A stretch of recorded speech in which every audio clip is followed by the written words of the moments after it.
پاکستان کو محفوظ کیسے کرنا. ہم تو یہ سمجھتے ہیں کہ پورے پاکستان میں ہر پاکستانی یہ سمجھتا ہے کہ پاکستان کا دفاع مضبوط ہوگا تو پاکستان مضبوط ہوگا.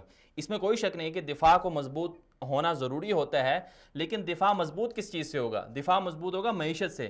جب آپ کی معیشت مضبوط ہوگی تو دفاع آٹومیٹکلی مضبوط ہوگا. لیکن جب معیشت ہی کمزور ہوگی، دوسرے باہر والے لوگ ہماری معیشت پر ہاتھ رکھ کے بیٹھے ہوں گے، تو پھر کیسے پاکستان آگے بڑھ سکتا ہے؟ کیسے پاکستان کی سالمیت محفوظ ہو سکتی ہے؟ اور کیسے پاکستان خود محفوظ ہو سکتا ہے؟ تو ان چیزوں پر ہماری عوام کو غور کرنا ہوگا کہ ہم اپنی معیشت کو کیسے بہتر کریں، اپنی معیشت کو کیسے اچھا کریں. حکومتوں سے یہ جواب طلب کرنا ہوگا کہ جو قرضے لے لیتی ہے، لیکن قرضوں کو کہاں استعمال کیا جاتا ہے؟ کرپشن میں استعمال کیا جاتا ہے.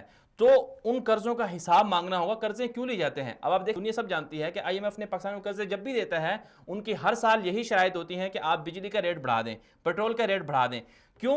اس کی وجہ یہ ہے کہ پاکستان کی جو جتنی بھی فیکٹریاں ہیں وہ ساری بجلی سے چلتی ہیں، پیٹرول سے چلتی ہیں، جتنی بھی چیزیں ہیں سب ان چیزوں سے بنتی ہیں.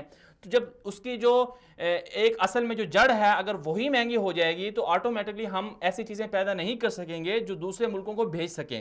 جب ہم دوسرے ملکوں کو کچھ چیزیں بھیجنے کے لیے قابل ہی نہیں ہوں گے، دوسرے ملکوں سے خریدتے نہیں گے، تو پھر ہمارے ملک کی معیشت کہاں ہوگی؟ ملک میں مہنگائی نہیں ہوگی تو اور کیا ہوگا؟